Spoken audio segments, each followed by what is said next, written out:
Olá, boa tarde. Meu nome é Luciana, eu sou psicóloga aqui no Arquivo Nacional há 12 anos, trabalho na COGEP e no NAS, que é o Núcleo de Atenção à Saúde do Servidor. Então, a gente está junto, eu e a Letícia, né? Pode botar, Letícia, por favor. A gente está junto nesse barco e, assim, é uma satisfação muito grande, como a Letícia falou, a gente está aqui nesse evento com vocês, muito obrigada. A gente espera muitas sugestões, considerações por e-mail de todos vocês que vieram. E, assim, a Letícia falou muito dessa questão de ser um caráter inicial e inédito. Porque, por exemplo, as pessoas com deficiência, aqui no Arquivo Nacional, a gente tinha contato através das perícias que nós fazemos, da saúde do servidor, e agora, com esse movimento de GT, de formação de comissão, de realmente uma política, a gente está dando esse protagonismo, né? A gente está tentando dar esse protagonismo às pessoas com deficiência. Então, eu vou falar um pouco, eu vou levantar, gente.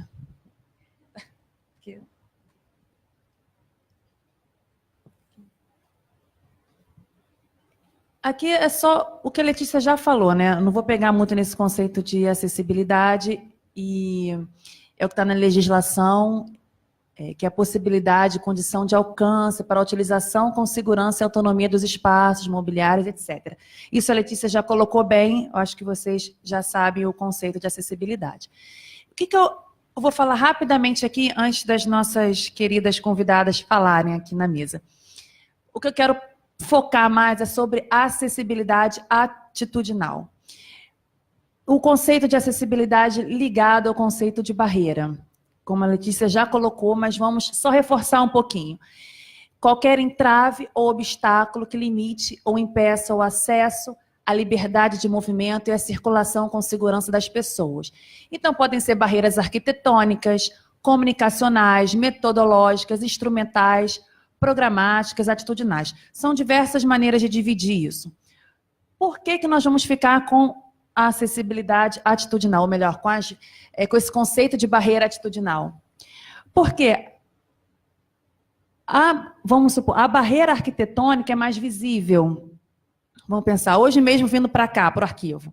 Não sei se vocês repararam, aqui no entorno do arquivo, eu que estou com mobilidade reduzida no momento, perto de uma oficina que tem aqui atrás, da General Caldo, eu não conseguia andar na rua, eu fiquei perdida, assim, porque eu não tinha calçada para andar, eu não tinha, era difícil atravessar, para atravessar eu estou mais lenta, então você percebe que, mesmo que você não tenha nenhuma redução de mobilidade, você consegue ver essa barreira arquitetônica mais facilmente. E quando a gente está numa condição dessa, ou numa dificuldade temporária, aí que a gente vê mesmo como isso é um entrave, né? E como a gente precisa falar sobre isso. As comunicacionais, a gente já falou isso mais cedo. Agora, as atitudinais, muitas vezes, não são percebidas ou são implícitas. Vamos lá, pode passar, Letícia, por favor. Então, as atitudinais são aquelas oriundas das atitudes, como o próprio nome diz, das pessoas diante da deficiência, como consequências da falta de informação, do preconceito, que acaba resultando em discriminação, mais preconceito e, por consequência, a exclusão. Vou dar um exemplo para vocês. Eu pego ônibus aqui na Central. Os ônibus, a maioria, né, são acessíveis. Nós temos ali uma acessibilidade física. Mas se o motorista de ônibus não parar, não adianta nada. Não adianta aquele ônibus acessível. Então, a gente precisa de uma mudança de comportamento, de atitude em relação à pessoa com deficiência. Então, a gente precisa de um motorista capacitado, um motorista com o mínimo de sensibilidade e de saber que aquilo ali é um direito, que ele tem que parar realmente. Trazendo aqui para o Arquivo Nacional, não adianta a gente trabalhar somente em acessibilidade física, porque quando a gente fala em acessibilidade, a gente pensa muito, vem logo, até mesmo na legislação, a gente estava até estudando o Estatuto do Torcedor, que fala muito sobre a questão física. Então, as pessoas têm uma ideia que acessibilidade é rampa, né? Vou botar uma rampinha aqui, está acessível ao lugar. É muito mais do que isso. vamos supor, trazendo para o Arquivo Nacional, não adianta a gente colocar rampa se a gente não treina o nosso servidor para atender bem aquela pessoa que está vindo. Se a gente, nas relações interpessoais, a gente não trabalha essa questão da inclusão. Então, é isso que a gente quer, e é isso que é um passo importante. Então, são atitudes ou comportamentos que impeçam ou prejudiquem a participação social da pessoa com deficiência em igualdade de condições e oportunidades com as demais pessoas. Pode passar, por favor, Letícia. Aqui é novamente a finalidade do Arquivo Nacional. Então, se ele diz, se a finalidade da instituição é garantir o pleno acesso à informação e o cidadão na defesa de seus direitos, né, ou melhor, garantir esses direitos ao cidadão, o que a gente está fazendo aqui enquanto política não é favor e não é caridade. O que nós estamos fazendo aqui é cidadania. Né? O que nós estamos fazendo é cidadania. A gente não está fazendo nada assim, como nós somos diferentes, bonzinhos. Não, não é nada disso. A gente está fazendo o que está na lei, fruto de um movimento social das pessoas com deficiência. Né? Então, isso tudo é uma construção de muitos anos. A gente fala de um caráter inédito aqui no arquivo, mas só que isso a gente está sendo plantado há muito tempo na sociedade. Então, o que a gente está fazendo é garantir isso. Enquanto instituição pública, realmente dar esse acesso às pessoas. Pode passar, Letícia. Até tem um filme, se vocês procurarem no YouTube, tem vários, né? Mas existe um filme que conta o movimento social das pessoas com deficiência. E uma fala muito interessante foi essa. A gente não bastava a gente construir rampa, a gente tinha que explicar por que a gente tinha que construir rampa. Né? Então, parece óbvio, mas não é. Então, a gente pergunta, a pergunta que fica, por que precisamos de uma política de acessibilidade no e do Arquivo Nacional? Por que a gente precisa? Por N razões, que eu ficaria aqui a tarde toda falando, mas uma das razões, quebra de barreiras atitudinais. A gente precisa ter mudança de atitude dos servidores que atendem esse público. Não adianta a gente estar aqui falando, nós temos 3 servidores na plateia. E isso eu gostaria de destacar, porque é importante que o servidor saiba que isso aqui está sendo feito e que isso está na legislação e que é o nosso dever fazer isso. Então, a gente quer mudança de atitude, a gente quer informação, a gente quer inclusão. Como eu falei, né, a gente quer a garantia dos direitos, o pleno acesso. Sobre a lei do acesso, a Luffy pode falar melhor depois. Pessoas com deficiência não são invisíveis, não são mais reservadas somente ao âmbito familiar. Então, isso aqui também é uma pontuação sobre o movimento social. E a partir do momento que essas pessoas estão saindo, que elas não estão mais invisíveis, que elas estão na sociedade, a gente tem que dar conta disso. A gente não tem que... ainda existem pessoas que estão reservadas ao âmbito familiar e existem também, como foi falado aqui, acho que a Andréa colocou, uma diversidade enorme de deficiências. Mas é nítido que a gente percebe uma maior participação. Eles não são mais invisíveis. Então, a gente tem que garantir esse acesso. Como a Letícia falou, é para o público externo e interno. Né? A gente quer atingir o público externo e interno. Então, fala assim, mas não vai quase ninguém lá. Vamos pegar um percentual, não existem pessoas surdas que venham ao atendimento, que procurem atendimento. Gente, não interessa o percentual, a gente quer fazer a formação de público, a gente quer oferecer para essas pessoas chegarem. Essas pessoas não chegam aqui, talvez porque não tenham esse acesso, não tenha acessibilidade adequada. E a gente fala assim, não só das deficiências físicas, das sensoriais e também das intelectuais. Das intelectuais, então, a acessibilidade atitudinal é importantíssimo. Você aceitar o diferente, você olhar de uma maneira inclusiva, né? E, por fim, a capacitação dos servidores, que eu já falei aqui com vocês. Estou falando rápido, né? Desculpa. Pode passar, Letícia. Então, para isso tudo acontecer, a gente formou essa comissão permanente da política de acessibilidade e inclusão. Então, o nosso objetivo é acompanhar essa implementação dessa política. Não adianta, como o colega Bruno falou, não adianta a gente colocar tudo teoricamente, está muito lindo na política, mas quem vai, de fato, implementar isso? As atribuições, o planejamento, a elaboração, o acompanhamento e fiscalização dos projetos direcionados à promoção da acessibilidade às pessoas com deficiência, de natureza física, mental, intelectual ou sensorial, em todas as dependências do Arquivo Nacional. Próximo, Letícia. Ela foi instituída no âmbito do Gabinete da Direção-Geral. Ela é composta por representantes de equipes, de diversas equipes, né, entre titulares, suplentes e pontos focais, multidisciplinar, pessoas com e sem deficiência. E a gente tem essa incumbência de apresentar esse plano de ação no prazo de 90 dias.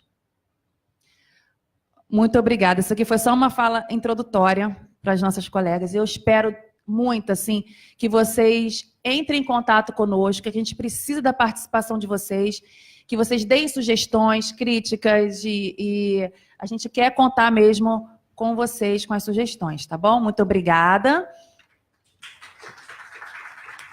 Agora eu vou passar a palavra para a Andréa Nunes, que é da Rede Nacional de Acessibilidade Cultural, que vai falar um pouco para a gente sobre acessibilidade cultural. Obrigada pela presença desde já, Andréa.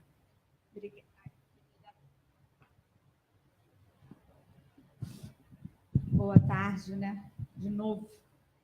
Eu já vou me antecipar pedindo desculpas, porque 5 horas eu tenho que estar na prefeitura. A gente está com uma programação enorme na pauta aí da Semana de Luta da Pessoa com Deficiência. E aí, achando que essa mesa acabava às 16h30, eu assumi esse compromisso lá, porque a gente tem uma agenda para fazer a inserção. Eu, na verdade, sou artista, sou do segmento da dança. A dança vem lutando bastante por um espaço, e eu hoje sou conselheira municipal de cultura pela dança, e a gente vem construindo espaço na Secretaria Municipal de Cultura para que a profusão da dança circule as lonas, as arenas, o Cidade das Artes, todos os equipamentos. Então, hoje a gente vai levar um cardápio de oferta de várias danças, né? Essas danças que a gente fala nunca dizem respeito só à clássica, moderna ou contemporâneo, mas também dizem respeito às artes, às danças originárias, às tradicionais, às danças de roda. Então, eu estou com essa tarefa aqui daqui a pouco. Já vou pedindo desculpas, porque vou ficar o máximo que eu puder, porque eu gostaria de estar, né, na conversa, que é sempre bom estar na conversa. Mas, só para contextualizar um pouco sobre a escolha, né, dessa fala, eu quero agradecer a oportunidade de estar aqui, porque, como eu já tinha falado anteriormente, o Arquivo Nacional, ele, na verdade, é mais uma frente dessa rede nacional de acessibilidade cultural, que surgiu, assim, muito curiosamente, né, para fortalecer esse movimento que eu me referi de vocês, né, que começou na década de 90, lá no Ministério da Cultura, com a Funarte, que começou... Como que esse movimento começou? Ele começou quando a Albertina Brasil, ela foi uma das fundadoras da Funarte, e ela percebeu que não havia espaço para o artista com deficiência. Então, ela começou a construir um lugar dentro da Funarte para que houvesse também a expressão da pessoa com deficiência ao nível nacional. Ela vinha do Nordeste, né, e entendeu que no Sudeste era importante, né, aí na frente nacional, que pudesse fazer esse desenvolvimento nas 5 regiões. E aí foi interessante porque se aproximaram delas pessoas com deficiência, pais de pessoas com deficiência, professores e educadores, e era no momento que nós não tínhamos ainda nas escolas, né, a inserção da pessoa com deficiência. Então, esse foi o movimento que começou a acontecer com a arte-educação, que foi, na verdade, quando começou-se a impulsionar, né, a mudança do que era segregação, do que era especial, porque a gente tem uma discussão bem profunda com a questão da educação especial, para começar a pensar nos caminhos de uma cidade inclusiva, de uma sociedade inclusiva, de como começar a fomentar essa discussão na sociedade, né? Então, foi assim que foi nascendo essa rede, que ela, na verdade, diz respeito a um protagonismo autônomo e independente de vários artistas que a gente tem no Brasil. A gente chega a ser mais de 3.000 artistas, que, na verdade, a gente teve essa política um pouco interrompida, no seguinte sentido: quando a gente começou a fazer o Plano Nacional de Cultura, que, na verdade, começou-se a pensar na Constituição, já que a saúde tem orçamento para desenvolver suas ações, e a educação tem orçamento para desenvolver suas ações, a cultura ela nunca teve. A cultura sempre foi... alguém resolvia que ia dar dinheiro para alguém, esse alguém era contemplado com esse recurso. Então, a gente começou a fomentar a importância das políticas públicas e fazer com que, na nossa Constituição, entrasse o Sistema Nacional de Cultura. Por isso, hoje, no artigo 2015.A, está essa prerrogativa do Sistema Nacional de Cultura para que chegue orçamento, para que a gente possa desenvolver ações. Então, nessa construção estruturante que é do que a gente está falando, esse movimento compreendeu que, de uma forma ou de outra, mesmo na invisibilidade de muitos de nós, eu não sei quantos de vocês já viram artistas com deficiência se apresentando, isso já tinha acontecido. E começou-se a se preocupar com a pessoa com deficiência na plateia, na fruição estética. E isso é a tal da famosa meta 29 do Plano Nacional de Cultura, que estabelece que todos os equipamentos de cultura precisam, equipamentos, bibliotecas, museus, precisam começar a construir suas políticas para o público, pessoa com deficiência. Esse é o grande marco da mudança, e por isso que hoje a gente vem vendo esse avanço, nessa preocupação de ter pessoas com deficiência envolvidas nas ações de cultura, e isso, como você disse, tem a ver com toda a luta do movimento social, né? Então, nessa conexão que eu estou tentando dar aqui antes de passar esses slides, Lê, pode passar os slides? Porque ela vai passar esses slides aí, como diz o Bruno, né? É tudo o contexto teórico, você deixa aquele slide lá, meu amor, no primeiro, e aí, quem tiver curiosidade para ver a lei, lê aí bonitinho, e eu vou falar no prático, no concreto, né? Porque a lei a gente vai lá, estabelece, baixa e todo mundo pode ter acesso. Mas também, se alguém quiser, depois a gente reparte esse conteúdo, não tem problema nenhum. Então, o que aconteceu na minha vida de artista e bailarina? Eu resolvi que eu queria ter esse campo profissional e que eu quero trabalhar com as artes e quero, na verdade, poder desenvolver esse campo, né? Então, foi assim que eu me tornei uma formuladora de políticas públicas. Então, eu fui estudar.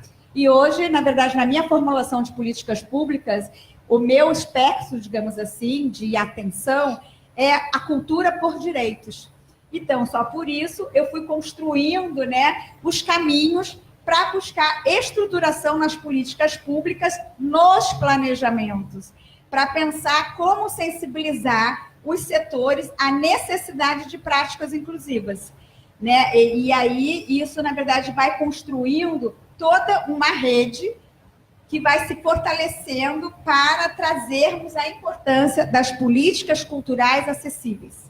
E aí, não diferente no nosso Brasil, a gente tem uma inversão de pirâmide.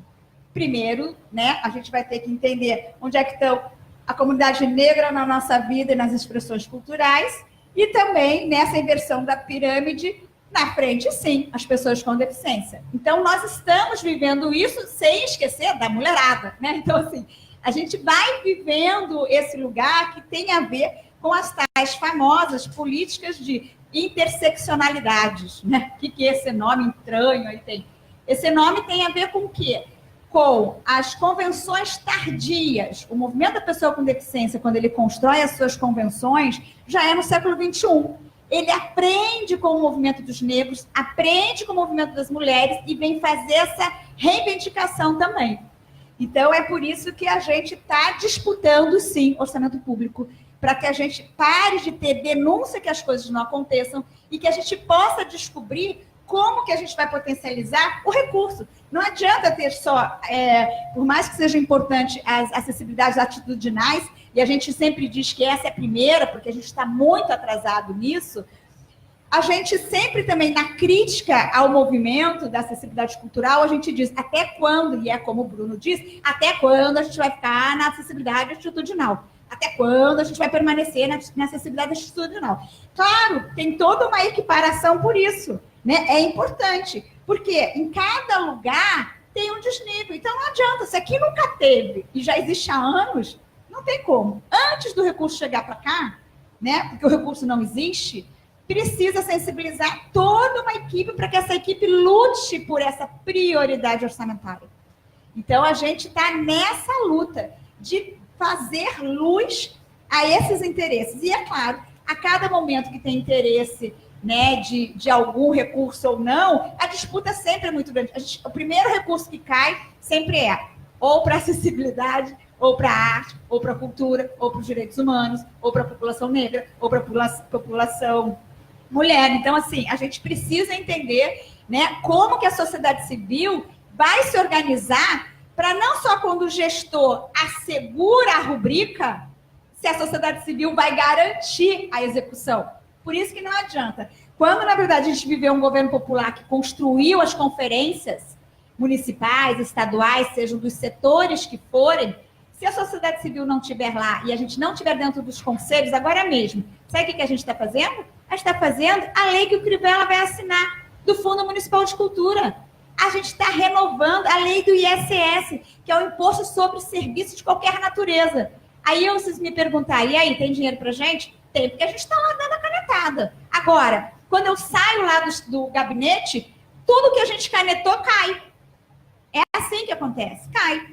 Então, assim, e aí a gente tem que ir lá rever o texto e dizer, peraí, a gente tinha mandado. Então, essa luta herculana, que a gente precisa de mais gente fazendo, mais gente junto, entendendo se os recursos estão sendo assegurados, garantidos na estrutura geral. Então, eu quis fazer esse exemplo porque, por exemplo, eu danço há 47 anos. Só a companhia que eu danço, que é a Pulsar Companhia de Dança, que dança com pessoas com e sem deficiência, a gente já existe há 20 anos. Foi quando eu consegui entender que a gente não ia existir se a gente não fosse atrás dos orçamentos. E aí hoje eu falto às vezes meu ensaio porque eu preciso ir para uma reunião para garantir orçamento. E aí o que acontece? Quase que eu fico fora do palco. Porque se eu não ensaiar, eu não posso dançar. Então, assim, para a gente entender que se a gente não se meter a garantir o recurso, ele não vai acontecer. Né? Então, assim, é isso que essa rede, que a gente, na verdade, constituiu. Pode passar para o próximo, Lê. E eu vou deixar aí o outro acesso da informação para vocês irem lendo. Essa rede que a gente constituiu, ela, na verdade, como é que ela nasce? Quando a gente fez esse encontro, e até da comunidade surda, a gente teve expressão sempre mínima, e isso é lamentável, né? Foi a Fernanda que acompanhou a gente na discussão, foi em 1998, foi a primeira oficina nacional de indicações culturais para a pessoa com deficiência. Está dentro do Plano Nacional de Cultura. Porque que eu estou dizendo que a Fernanda teve presente, e por que é difícil? Porque toda vez, quando a gente vai reunir, a gente consegue reunir um grupo, seja de 20 deficientes com cadeira de roda, 20 deficientes cegos, 2 surdos, um não sei o quê, consegue fazer essa pluralidade, ela não é simples de fazer essa pluralidade, porque se a gente não tiver próximo dos afazeres culturais desses artistas, é óbvio que eles não vão chegar. Né? Então, por exemplo, por mais que a gente busque acesso ao INES, o INES é difícil de conseguir acesso ao INES na relação com as próprias produções. Então, assim, só para a gente entender como que, na verdade, constrói essas relações. Eu sei que aí o Bruno está aí expressando cansaço com a minha fala, mas é mais para a gente poder entender esse macro todo, tá, Bruno? Não é para você ficar chateado, não. Só estou levantando questões.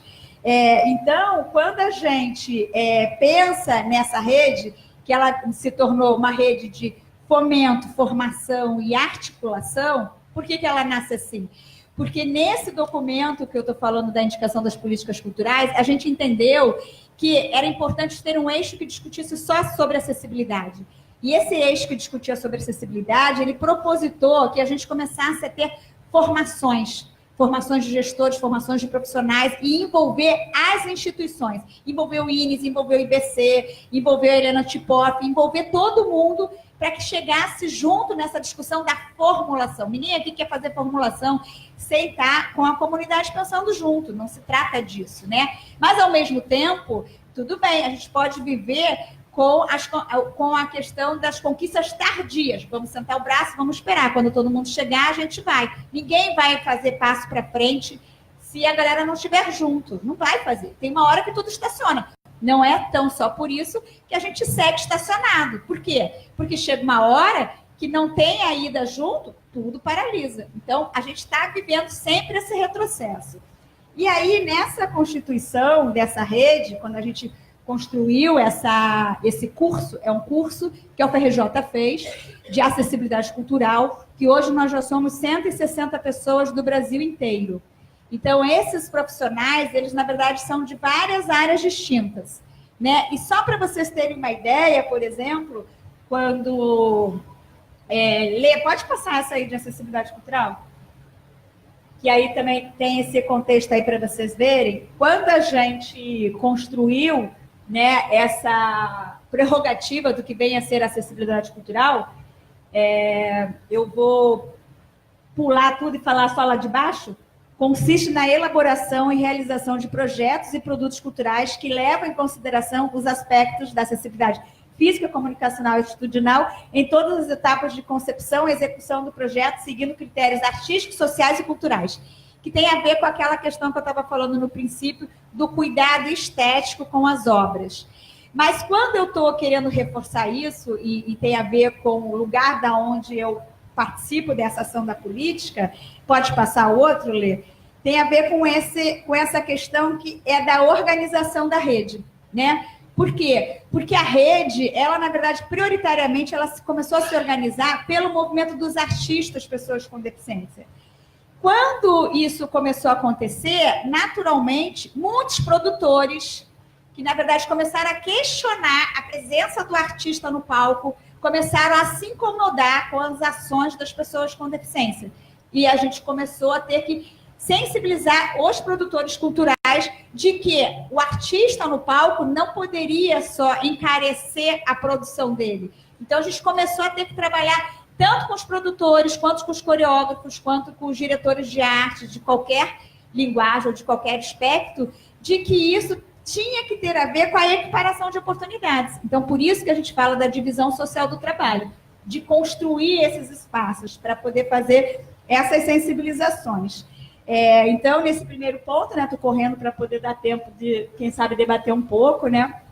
Tem a ver com essa questão dessa rede de fortalecimento. Então, essa questão, ela diz respeito a gente se conectar com os outros estados, com as outras regiões.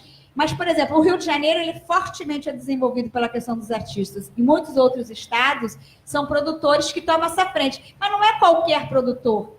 É aquele produtor que já é do movimento, da relação com a pessoa com deficiência, que percebeu que no Sudeste o artista com deficiência começa a trabalhar e ele também quer que nos seus municípios isso também comece a desenvolver. Então, isso começou a acontecer no invertido, né? A experiência, o Rio de Janeiro, ele é pioneiro nisso, né? O próprio Teatro Brasileiro de Surdos, né? Tem uma referência super importante no campo aí das artes, que já nem está tão ativo. O Nelson Pimenta, né? Há bastante tempo não tem produzido algumas obras nesse aspecto, que é para a gente circular todas as diferentes, tanto só expressões de pessoas com deficiência, como de linguagens. Então, nessa relação, né, de organização da RAC, a gente está bem precarizado, é óbvio, porque quando eu estava na Funarte, a gente fazia uma ação nacional, então a gente tinha um telefone, a gente fazia festivais, a gente fazia encontro, a gente se encontrava sistematicamente. Então, agora a gente está propositando novamente esses elos com as secretarias municipais e as secretarias culturais de cada município ou de cada região para que fomente isso. Por exemplo, na próxima semana eu vou lá para Fortaleza Então, lá a Secretaria Estadual de Cultura já está fomentando os desenvolvimentos locais. Então, a gente está voltando a fazer exatamente o que a gente fazia na década de 90. Tudo acabou e a gente está tendo que semear tudo de novo. O que diferenciou? Nós todos que tínhamos 20, 25 anos, hoje temos 50, 60. E isso está acontecendo o quê? O prejuízo geracional. Se a gente não conseguir impulsionar que as novas gerações de pessoas com deficiência cheguem nesse campo, vai acontecer o quê? Provavelmente a extinção. A gente está preocupada com a extinção do artista pessoa com deficiência. Né? Estou falando desse lugar bem específico das curadorias e das expressões que a gente tem. Então, é por isso que eu estou falando aí desse movimento, né, das pessoas com deficiência na cultura. É esse movimento que mais fortalece essa discussão da inserção da pessoa com deficiência. Por quê? Porque a relação da pessoa com deficiência na escola, isso tem a ver com os pais e com os professores. Mas isso já está na Constituição, isso, na verdade, já tem prerrogativa, já tem educação especial, já acontece de outro jeito. Então, esse protagonismo de tudo que a gente está colhendo tem a ver com esse universo aí, e que é fácil encontrar na internet, é só botar lá várias buscas, tem muitos e muitos trabalhos. A gente tem uma cartografia bem grande desse universo. E para poder aqui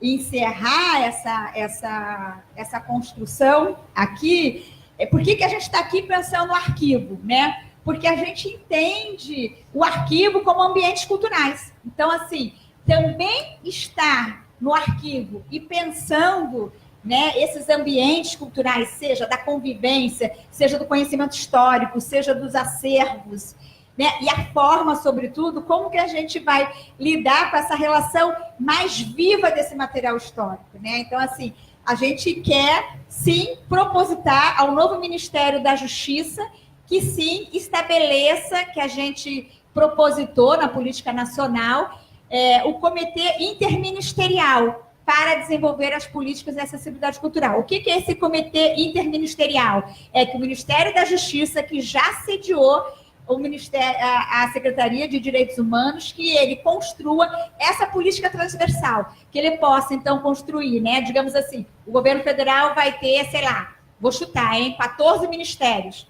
Que desses 14 ministérios haja o GT interministerial, e aí isso é responsabilidade desse Ministério da Justiça por conta dos direitos humanos, e que em cada ministério convoque alguém para fazer as discussões para as políticas de acessibilidade.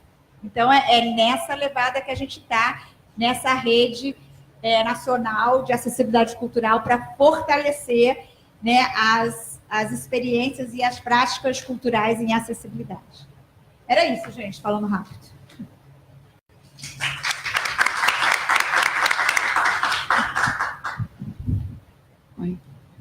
Gostaria muito de agradecer novamente a Andréia, por conta do compromisso dela. Eu gostaria de saber se alguém tem alguma colocação, alguma pergunta, para a gente continuar com a fala da Aluf.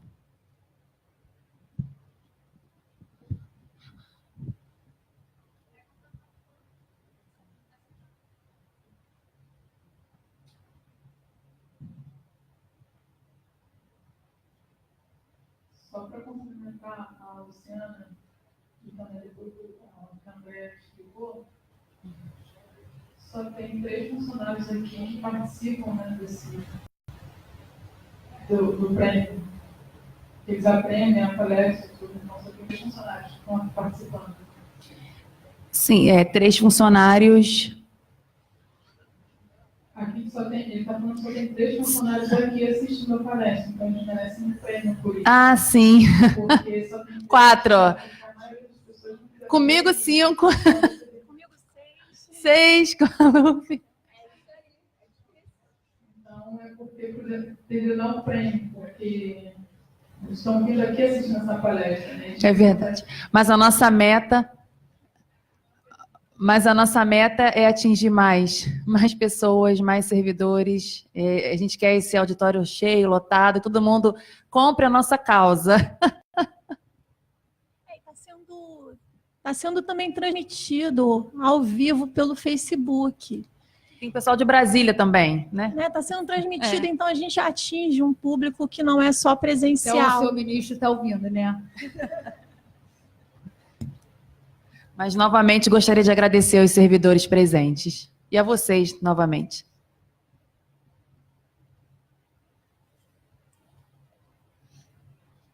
Então, gente, vou fazer aquela de mal educada, tá? Vou ter que sair. Mas você volta outras vezes, tá? Sempre. Obrigada, Andréia.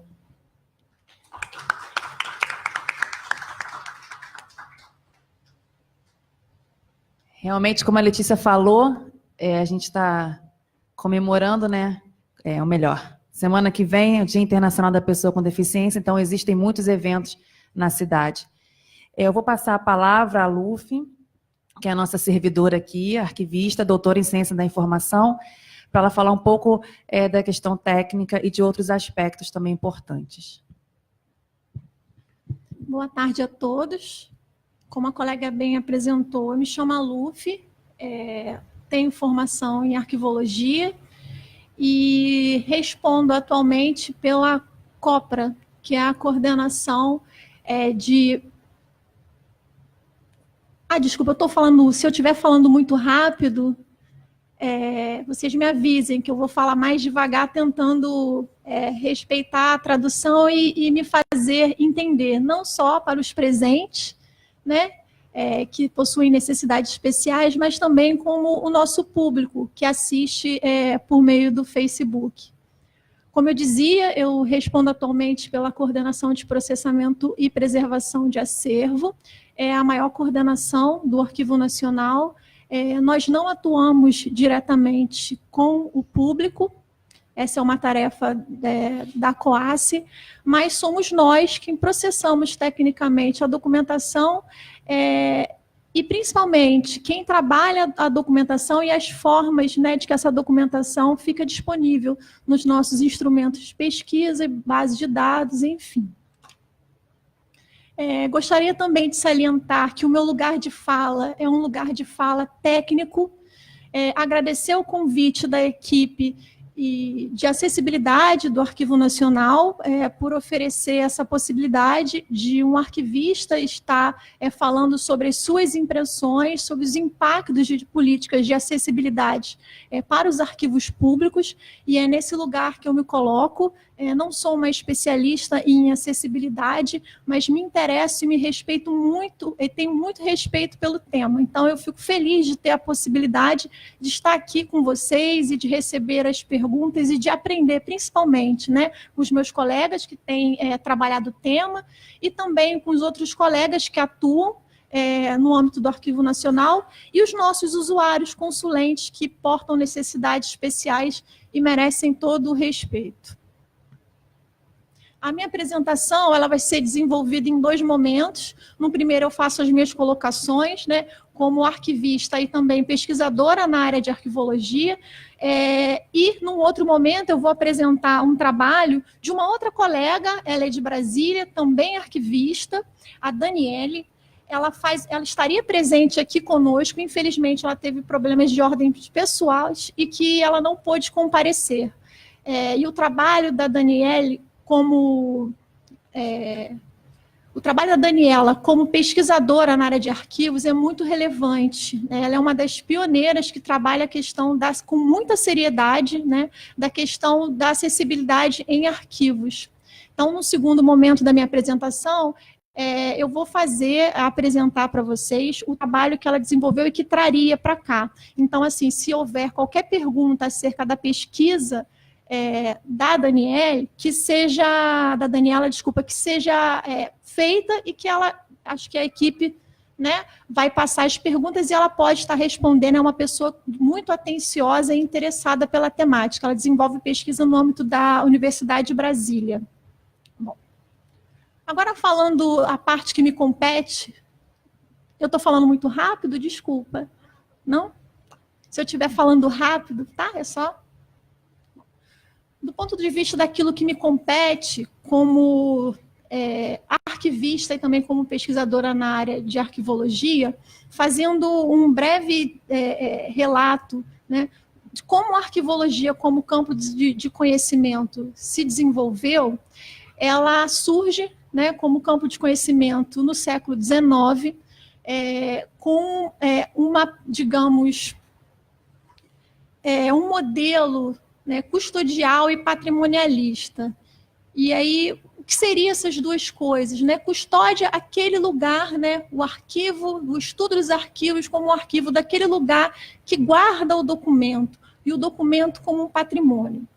Ao longo do tempo histórico, essa perspectiva sobre os arquivos, ela se reconfigura, né? E, atualmente, as pesquisas desenvolvidas no âmbito da arquivologia encaram o arquivo numa perspectiva sociocultural. Então, o arquivo ele passa a ser conhecido, né, e ele passa a ser trabalhado, do ponto de vista teórico, como um lugar que reconhece as diferenças. É preciso que o arquivo ele reconheça as minorias, né, porque ele é um bem público, ele é um patrimônio. E aí a gente está falando de arquivos públicos, tá? Essa casa é um arquivo público. E aí também é esse foco que eu estou oferecendo na minha fala, né? Então, mesmo a gente considerando o arquivo como um espaço sociocultural que reconhece as diferenças, a gente não pode esquecer, muito pelo contrário, a gente não pode subtrair o nosso papel de Estado. E aí é que o papel do arquivo público se torna muito interessante quando ele reconhece as diferenças, né? Porque aí, não discordando, mas apenas fazendo uma leitura um pouco diferente do que a colega Andréia acabou de colocar, o arquivo, né, ele não é só um produto cultural. E aí eu vou explicar para vocês, né, por que ele não pode ser encarado, né, e não deve ser encarado o arquivo público como apenas um instrumento cultural. Isso é uma outra faceta do arquivo, mas a nossa principal função é o cumprimento do nosso papel de Estado. E esse papel de Estado, o arquivo, representa que ele seja o responsável pela gestão de documentos e do patrimônio documental, que vai vir a ser memorialístico no futuro. Mas o que isso tem a ver com a questão da acessibilidade, né? Porque às vezes a gente pensa, bom, acessibilidade, cultura.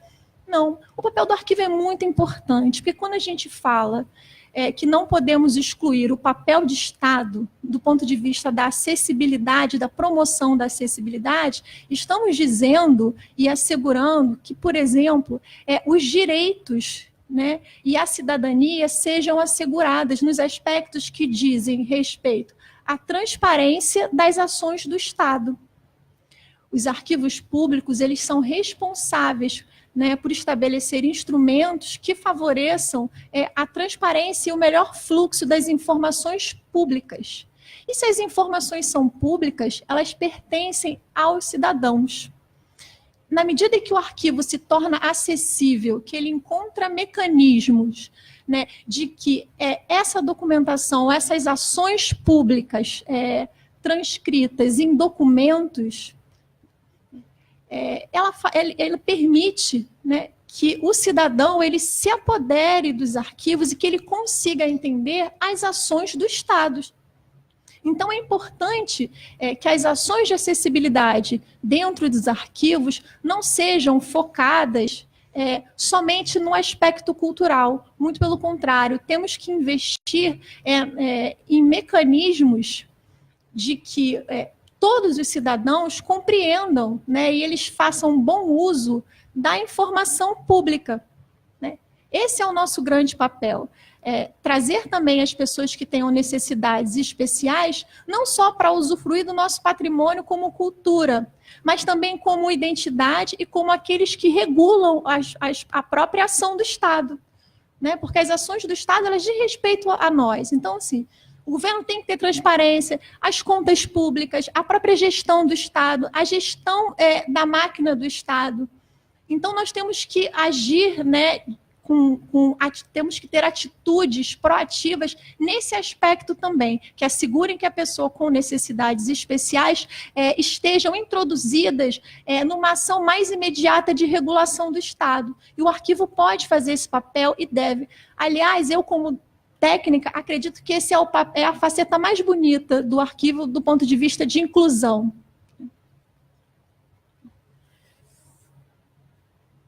nesse sentido, eu sinto muito orgulho da ação pioneira do Arquivo Nacional, né, em criar, primeiro, um grupo de trabalho que cuide de aspectos ligados à acessibilidade, né, que, num primeiro momento, tem muito a ver com a questão de adaptação do prédio, é o primeiro passo.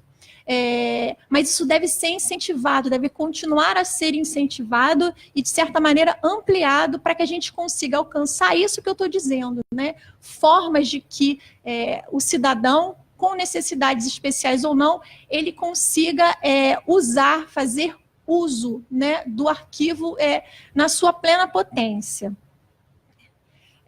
Então, assim, os estudos sobre os impactos das políticas de acessibilidade dos arquivos, elas também devem ser abraçadas por outros arquivos públicos, e o Arquivo Nacional ele tem a tradição disso, né, de quase ser um espelho, um modelo para outras instituições arquivísticas, mas ele também tem que ser abraçado pelas universidades, né, e pelos grupos de pesquisa que atuam no âmbito dos estudos dos arquivos e da arquivologia. Esse é um assunto pouco explorado pela arquivologia ainda.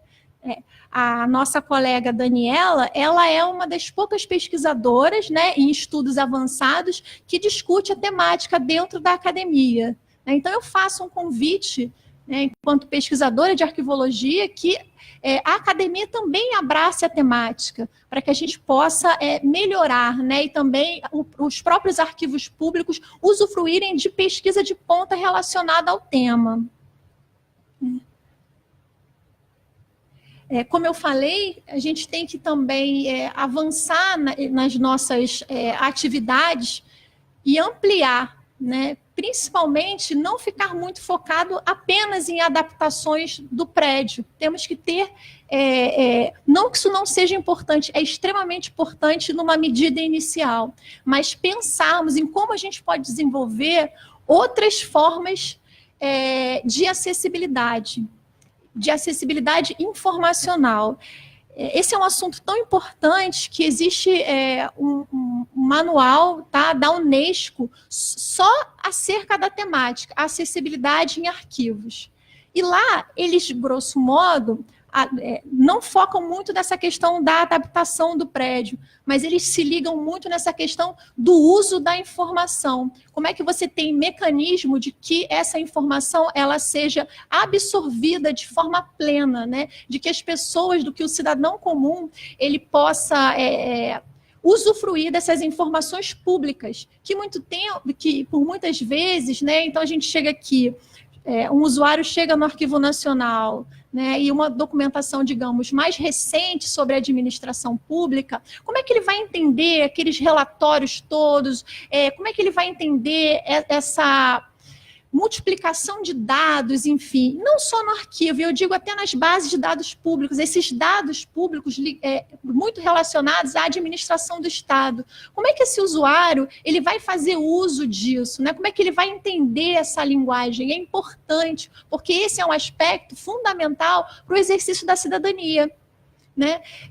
De própria atividade, e também, obviamente, de pertencimento à administração do Estado. Às vezes a gente se coloca muito distante disso, né? Ou a gente parece que a administração do Estado é uma coisa muito distanciada das nossas atividades, e não. A gente tem que saber entender. E os arquivos, né, a informação arquivística, ela atua muito nesse sentido, de poder promover isso e facilitar esse intermédio.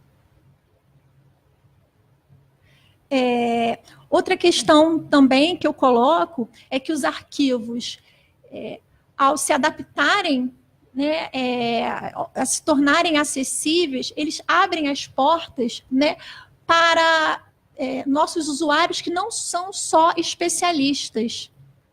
E eu acho que isso é um foco muito importante para os arquivos públicos no Brasil e no mundo. Nós não somos um lugar que fornece um serviço para pesquisadores especialistas, para jornalistas, não. Né? Nós somos uma casa pública e temos que atualizar os nossos instrumentos de pesquisas e os nossos modos de atendimento ao usuário para que o cidadão comum ele frequente essa casa e faça usufruto dos nossos instrumentos e que ele possa, enfim, usufruir um direito que é dele, um direito de conhecer a gestão do Estado, um direito também de conhecer o patrimônio documental brasileiro, que aí sim tem muito a ver com a nossa cultura, né? Então, desse modo, eu concluo as minhas colocações, que foram breves, e eu vou passar para a apresentação do trabalho da Daniela. É importante dizer, fazer uma ressalva, que a Daniela, a nossa colega arquivista, ela é portadora de necessidades especiais, então o lugar de fala dela é muito particular, né? E ela é uma pesquisadora conhecida, né, do campo da arquivologia, e atua na Câmara dos Deputados, né, num cargo de destaque. É uma pessoa que merece todo o respeito pelo trabalho que faz e pelo interesse nela de estar atuando. Então, eu vou apresentar o trabalho dela, agradeço a ela a oportunidade de estar podendo ser interlocutora de um trabalho tão bonito, e se houver perguntas, como volto a dizer, que vocês podem fazer, e que tenho certeza que ela vai responder com todo carinho e atenção. O trabalho da Daniela diz respeito ao acesso à informação com acessibilidade para usuários com deficiências. Daniela Francescucci, ela é doutoranda em Ciência da Informação pela Universidade de Brasília e arquivista da Câmara dos Deputados, como eu falei. Então, do ponto de vista da contextualização, ela coloca que o mundo atual, né, uma grande questão que se coloca, né, no mundo que a gente vive, é um modelo de comunicação e de organização da informação, que aí tem um pouco a ver com essa questão dos arquivos, com uma grande preocupação no futuro, que é o crescimento da produção e armazenamento dessa informação, né? Então, assim, cada dia que passa, a gente produz mais conteúdo, mais informação, né? E como é que você vai trabalhar essas questões, né, do bom uso disso, armazenar para a posteridade, enfim. E aí ela apresenta um aspecto ligado à Lei de Acesso à Informação, né, conhecida como LAI. Ela entrou em vigor em 2012, é uma lei recente, né? E também ela fala da Lei Brasileira de Inclusão da Pessoa com Deficiência. Então, ela faz uns apontamentos, né, 3 apontamentos, daquilo que ela acha mais significativo nessas 2 leis. O primeiro, que é assegurado a todos o acesso à informação, né? Bem consonante daquilo que eu estava falando a gente estava conversando anteriormente. O poder público promoverá a eliminação de barreiras na comunicação. Não pode haver nenhuma espécie de barreira nessa comunicação, principalmente na comunicação que tange as ações da administração do Estado, né? Somos todos cidadãos, pagamos os nossos impostos e temos os nossos direitos. Então, assim, não pode existir nenhuma barreira da comunicação nesse sentido. É dever dos órgãos públicos adotar medidas para garantir a acessibilidade de conteúdo para pessoas com deficiência. Também muito ligado àquela questão que eu falei, né? Não é só numa perspectiva de promoção e de usufruto dos bens culturais, também uma questão de que os conteúdos públicos sejam inteligíveis, né? Bom, e aí ela faz uma outra contextualização do ponto de vista de quantitativo, né, quase demográfico. Ela diz, bom, somos 190 milhões de brasileiros. Desses 190 milhões de brasileiros, 45,6 milhões de brasileiros têm alguma espécie de deficiência. Ora bolas, então a gente está falando aí de quase 1/4 da população com alguma necessidade especial. Isso é extremamente significativo. Isso merece atenção e merece ações enérgicas do Estado, né, de promoção de igualdade e de acessibilidade, né? Bom, e aí ela faz um aspecto. Deficiência visual, temos 35 milhões e meio de pessoas. Com deficiência física, temos 31 temos 13,3 milhões de pessoas. Deficiência auditiva, que é até o caso da nossa colega, temos 9,7 milhões. E deficiência intelectual, 2,7. Então, assim, é mais do que evidente que deve existir, sim, medidas, e eu e os colegas como agente público devemos nos empenhar nesse sentido, né, de melhorias nesse campo. Porque a gente está falando de 1/4 da população praticamente. É muita coisa. E aí, num segundo momento, ela faz um aspecto, como é que está o mundo hoje? Né? E aí ela coloca algumas estatísticas aqui. Bom, 78% tem órgãos de acessibilidade institucionalizados. Aí resta saber, né? Eles são institucionalizados, mas em que medida eles são realmente efetivos, né? Em que medida, né, eles realmente não estão compreendendo apenas estatística, né? Até que ponto as ações deles realmente estão atendendo às necessidades das pessoas. 45% têm websites governamentais, né, com acessibilidade. 32% de bibliotecas públicas com e-books ou serviços para cegos. 27% oferecem tecnologias assistivas para universitários. Eu tive a oportunidade de ser professora universitária durante 2 anos. Eu me lembro apenas de uma aluna, ela tinha uma deficiência física, né?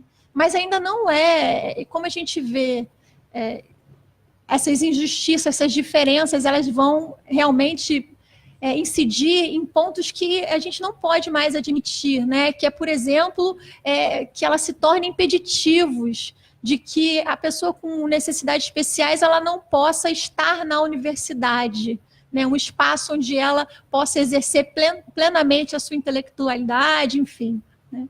Isso é uma questão muito grave que tem que ser ajustada. 14% dos órgãos públicos estabelecem na licitação, né, nos modos em que você vai comprar os produtos, enfim, ou os serviços, contratar serviços, requisitos de acessibilidade. 7% oferecem treinamento para os profissionais de TI, programadores, desenvolvedoras em acessibilidade digital. 7% apenas. Isso é um dado um pouco grave, né?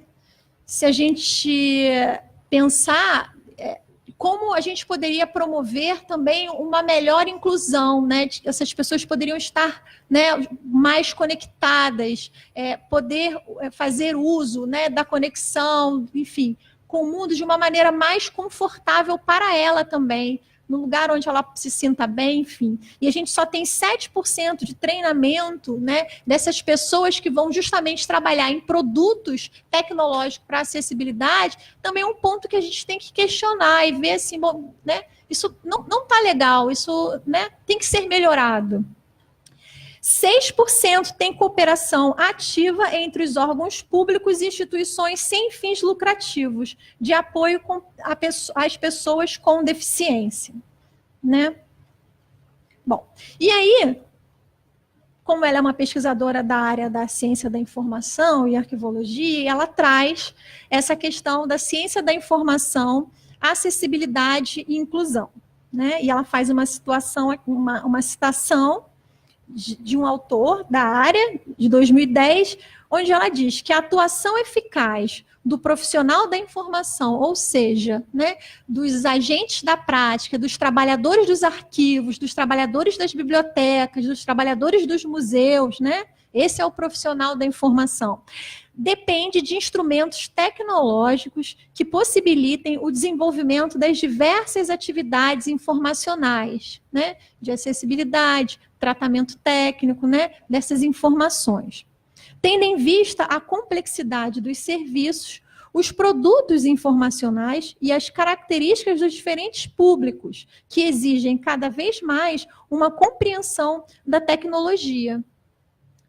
E aí, quando a gente tem aqui, né, só 7% na estatística anterior de treinamento para profissionais também que atuam no âmbito da tecnologia, a gente vê como a gente ainda precisa de muito ajuste nesse campo. Né? E aí ela traz 2 vídeos que ela nos pediu com muito carinho que fossem passados, a gente assistiu e realmente são bem bacanas, né, bem didáticos, e que a gente vai passar aqui, né, assistir junto também com vocês. O primeiro é como lidar com pessoas com deficiência visual, e o segundo, como lidar com pessoas com deficiência auditiva. Aí, Letícia, se você pudesse providenciar.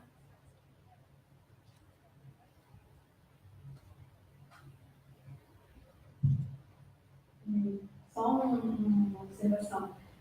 A Daniela ela é responsável pela coordenação de acessibilidade da Câmara dos Deputados. Então, esses 2 vídeos que nós vamos exibir foram produzidos por eles. Inclusive, quando for o vídeo sobre deficiência auditiva, a Daniela é surda, vai ser ela mesma que vai estar aparecendo ali. Né? Então, ela também está disponível para a gente, está até online disponível para tirar as nossas dúvidas. E toda essa apresentação e os vídeos também estão disponíveis no site da Câmara dos Deputados e a gente também vai disponibilizar. Tá bom?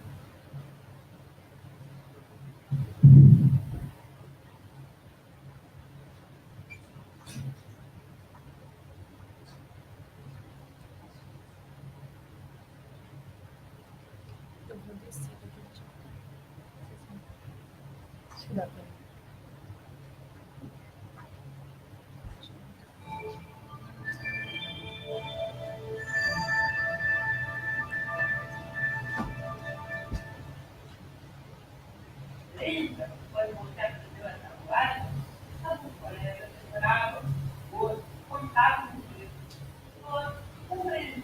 A lógica da multiplicação. Cada um no seu tempo e de acordo com a sua limitação. O resultado final, todo mundo aprendeu a tabular. Pessoas como eu, surda, eu como música. Todas iguais, mas cada uma do seu jeito e dentro das suas possibilidades, igual a tabular.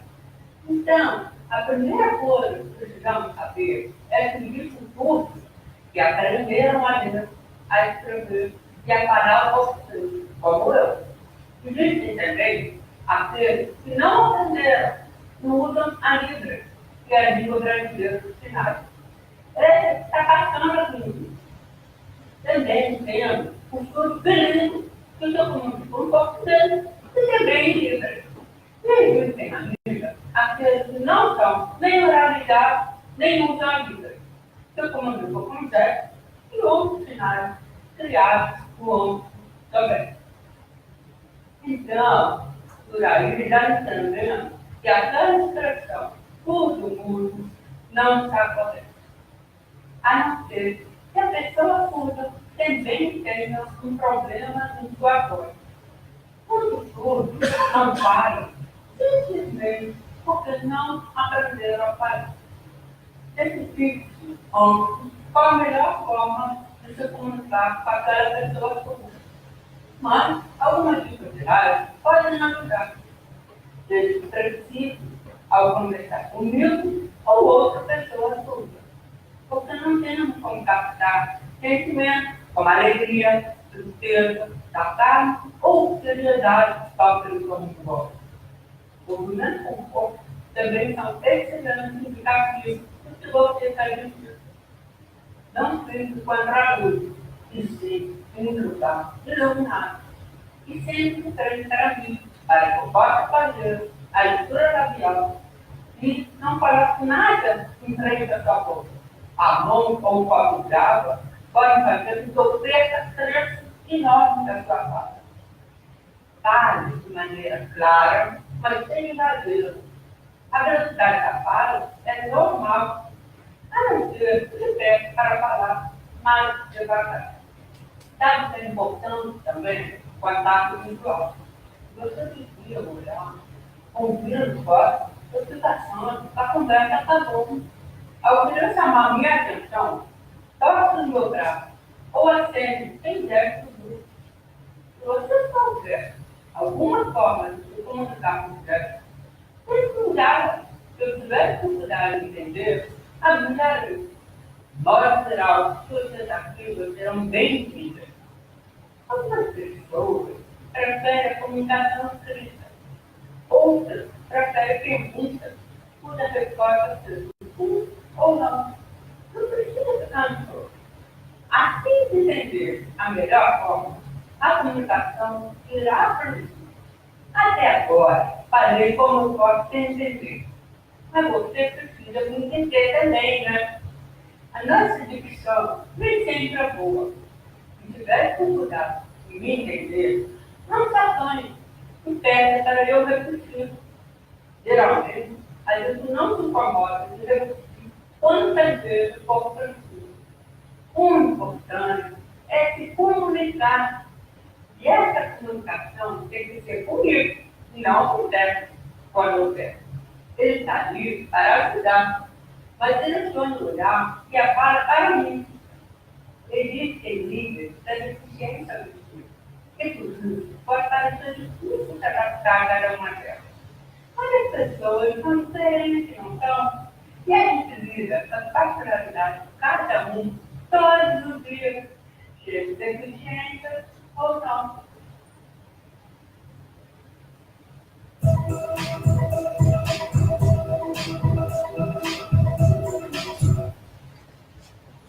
Bom, gente, o outro vídeo também é muito interessante, mas pelo andar da hora a gente não vai exibi-lo, mas vamos disponibilizar o link. Agora a Luffy vai fazer as considerações finais. Bom, fazendo as considerações finais do excelente trabalho da nossa colega que vocês aqui acabaram de assistir o vídeo, ela diz que, em suma, entende-se que o princípio norteador da acessibilidade é a universalidade, isso é, o acesso. O acesso tem que ser garantido e proporcionado, oferecendo os meios legais, conhecimento científico e tecnológico para que qualquer pessoa com deficiência possa exercer o seu direito de ir e vir, conforme consta na Constituição Federal. Tal proposta não pode ser concretizada sem a comunicação da informação de maneira efetiva, que responda, de fato, às especificidades das deficiências. Essa é a nossa colega. Sei que ela deve estar nos assistindo, parabenizá-la, né, como pesquisadora e como arquivista pelo excelente trabalho que ela faz, e principalmente que os resultados das pesquisas e atividades que ela desenvolve tragam tanto benefício para os arquivos. Espero que as atitudes dela sejam replicadas por outros colegas da profissão e que possam estar, enfim, atuando da melhoria da acessibilidade nos arquivos públicos de um modo geral. Gostaria de agradecer a todos e me colocar à disposição, dentro das minhas limitações, para perguntas, enfim. Muito obrigada. Muito obrigada, Luffy, pelos esclarecimentos. Alguém gostaria de fazer alguma colocação, alguma pergunta?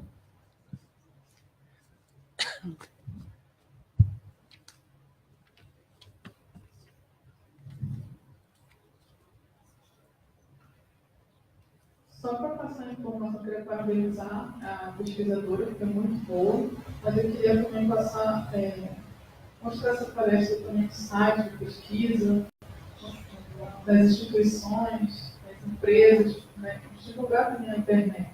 Acho que eu vi, mas não sei se é verdade, mas é bom que vocês pesquisem também e perguntar. Não sei se é verdade, então vai, pergunta e pesquisa.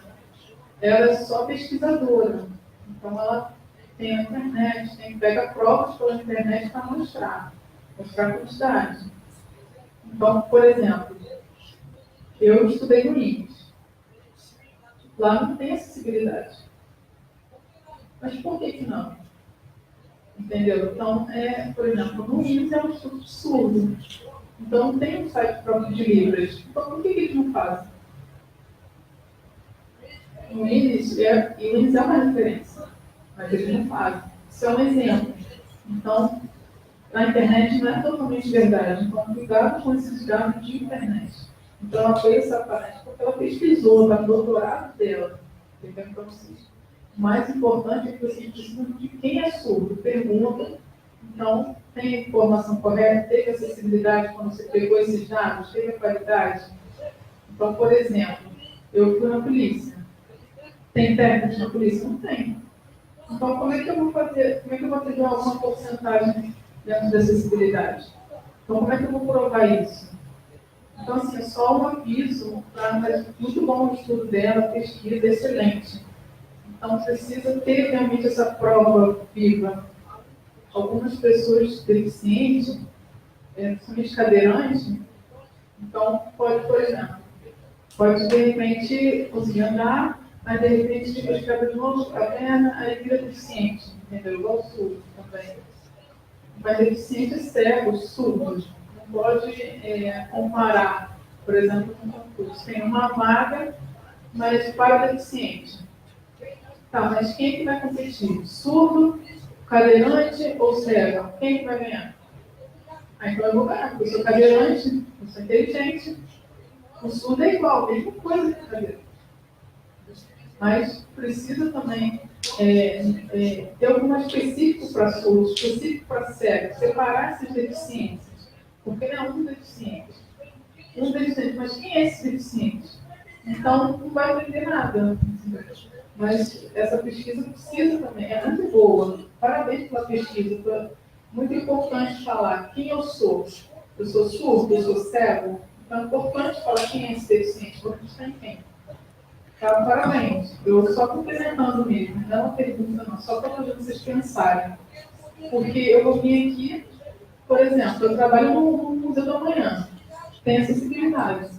Não tem, mas porque eu estou ali trabalhando. Porque eu estou ali lutando para quê? Porque tem lei. Porque senão eu posso ficar sem fazer nada. Uhum. Né? Mas é porque eu estou lá. Mas é uma fala, um discurso bom por causa da lei. Muito boa a colocação do Bruno.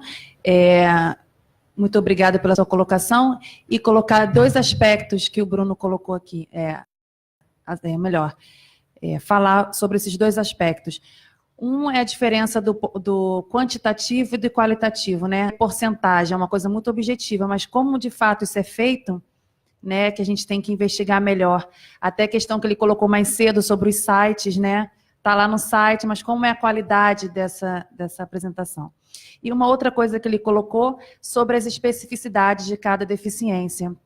A tendência é colocar tudo no mesmo rótulo, né? A gente ouve muito falar assim, ele é Down. Aí acho que toda pessoa com síndrome de Down, todas são iguais, né? Não, cada sujeito, cada pessoa tem sua particularidade.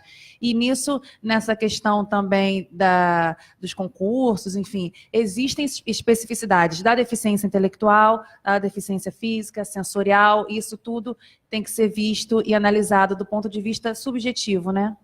Era isso que eu queria colocar. Mas, Bruno, eu queria... Pode falar, desculpa. É Bruno seu nome, né? Bruno, fui eu que apresentei o estudo da Daniela. Obviamente, talvez ela tenha trazido esses dados até de uma forma crítica. Então, certamente ela está nos ouvindo, ela é portadora de necessidades especiais, né, e de repente ela queria até questionar. Como não é uma pesquisa que eu desenvolvi, nem é minha temática de atuação, então eu tenho um pouco de limitação. E eu peço desculpa a você e aos outros colegas de não poder fazer qualquer interferência nesse sentido. Mas, obviamente, ela trouxe isso de forma crítica, até para questionar, porque ela deve viver isso no dia a dia. Né? É muito importante as suas colocações, e como agente público eu faço um convite, não só para você, mas com qualquer cidadão com necessidades especiais, que se apodere dos arquivos, que esteja junto conosco, que nos faça denúncias, críticas, de forma que a gente realmente consiga melhorar, né, e fazer com que o arquivo cumpra o seu papel de Estado, que é também atuar na promoção da cidadania, né, e no exercício dos direitos iguais para todos. Mais um complemento, a Daniela ela mandou na apresentação dela as referências bibliográficas, né? Uhum. Então a gente pode disponibilizar também, porque de fato o que o Bruno colocou é uma questão muito importante. A gente tem que sim pesquisar, sim, produzir o material, né? Produzir esses dados, analisar o que esses dados estão dizendo, né? E essa pesquisa que ela se apoiou para falar sobre a acessibilidade com a CECIP que estamos hoje, é só um resumo da pesquisa que foi feita, na verdade, pelo Banco Mundial em 2016, onde analisou 153 países, os que foram signatários da Convenção sobre os Direitos da Pessoa com Deficiência da ONU, que é, inclusive, a nossa única convenção que tem força de lei aqui no país. Né? Então, é um estudo que está disponível e também está na referência bibliográfica dela. Quem quiser, a gente pode disponibilizar.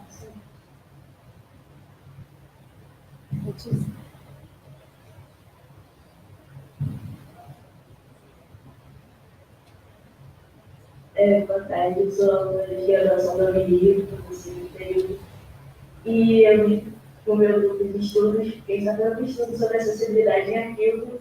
Você é da arquivologia? Arquivologia. E a gente, na nossa matéria de gestão da informação arquivística, e a gente só teve contato com a literatura sobre acessibilidade em arquivo. Na verdade, nem era em arquivo, era em museu, que era da Camila Alves, que ela trabalhou no CCBB. Ela fez um projeto de acessibilidade para pessoas cegas e com limites sensoriais, mas não da psicologia, não muito do arquivo. E a gente sentiu muita falta disso, conforme a gente vai fazendo trabalho, na área da arquivologia mesmo. Eu queria saber se o Arquivo Nacional tem algum futuro de pesquisa em publicações desse tipo, ou alguma coisa assim. Eu, assim, do ponto de vista arquivístico, de alguém que atua nessa área, escolheu isso para a vida, e aí estou diante de uma futura colega de trabalho, como eu deixei aqui evidente na minha apresentação, esse é um campo pouco explorado pela arquivologia. Inclusive, na minha fala, eu até faço um chamado, não só para os arquivos públicos, né, estarem atuando e pegarem carona, digamos, na atitude do Arquivo Nacional, que ela começa em 2017, um pouco atrasada, mas ainda em tempo. Né?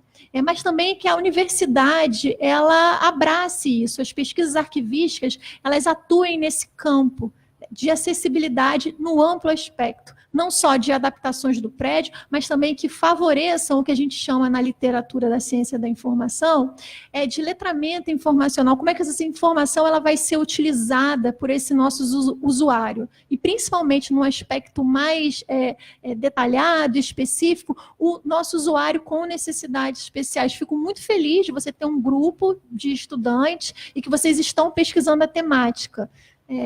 Existem alguns artigos, hoje mesmo eu consultando, eu não sou, esse não é o meu campo de atuação em pesquisa, mas por curiosidade e motivação, fui ver o que os colegas estão produzindo na academia, eu encontrei alguns artigos, tá? Eles estão inclusive anexados no Cielo, então são artigos de qualidade, de pessoas que estão pensando dentro da arquivologia, pesquisadores, a questão da acessibilidade. Tem um artigo muito bom de 2010, que se você fizer uma busca breve nas bases de dados da CAPES, você vai localizar, e até no Google. Então, é importante que essa iniciativa de vocês, ela se perpetue dentro da universidade. Parabéns ao professor, que está dono da cadeira, e principalmente por incentivar isso com vocês. Continuem, é um aspecto bem importante. Mais uma carona na fala da Luque. Esse ano, em outubro, aconteceu o meu 8º Congresso Nacional de Arqueologia, lá em João Pessoa, que nós estivemos lá, e algumas apresentações em pôster e orais, até a própria Daniela fez uma conferência, então esse material já está disponível, né, para ser checado. Foi muito interessante que esse congresso foi a primeira vez que eu falava sobre o tema, era sobre ética, responsabilidade social e acessibilidade, nós estivemos lá também. E lá a gente pôde conhecer alguns exemplos do Brasil mesmo. Nós tivemos a oportunidade de ver o pessoal do Arquivo Público da Universidade de Santa Maria, por exemplo, está fazendo um trabalho interessantíssimo com acervo fotográfico e autodescrição. Foi, inclusive, um dos trabalhos que recebeu menção honrosa no Congresso, então acho que ele merece nosso conhecimento. E, de fato, a parte de acessibilidade em arquivos ela é mais desenvolvida em comparação ao que foi já produzido em museus e bibliotecas. né? Na parte de arquivo, nós temos a Daniela mesmo, né? Arquivista surda, que tem escrito sobre isso na área de ciência da informação, e também, atualmente, em relação à perspectiva de direitos humanos, é o meu atual projeto no mestrado, ali na UFRJ. Nós também estamos no grupo de pesquisa que pode ser associado ao da Unirio, né? Como também também disponível. Você perguntou também se o Arquivo Nacional ele vai atuar na publicação de algum manual, enfim. Eu acredito que esse seja o caminho, né? A Letícia é a nossa responsável, junto com um grupo de servidores que está levando à frente, desenvolvendo esse tipo de estudo dentro do Arquivo Nacional, e certamente isso vai virar um produto ou um manual a ser publicizado, justamente por a gente entender esse papel do Arquivo Nacional em matriz da prática arquivística. Então, talvez, quase certo que essa nossa iniciativa, não posso falar por outra coordenação, mas já metendo o bedelho, certamente isso vai virar um manual a ser publicizado, muito importante e de impacto para a área. Mais alguma pergunta? Então, a gente vai encerrar o nosso evento de lançamento da política de acessibilidade e inclusão do Arquivo Nacional. Mais uma vez, muito obrigada. Gostaríamos também que esse encontro desse muitos frutos, que eu tenho certeza que vai dar, e entre em contato conosco. Em 2019, promete com mais ações, com mais eventos. Contamos com a participação de todos. Muito obrigada. Letícia, quer colocar alguma coisa? Obrigada, gente.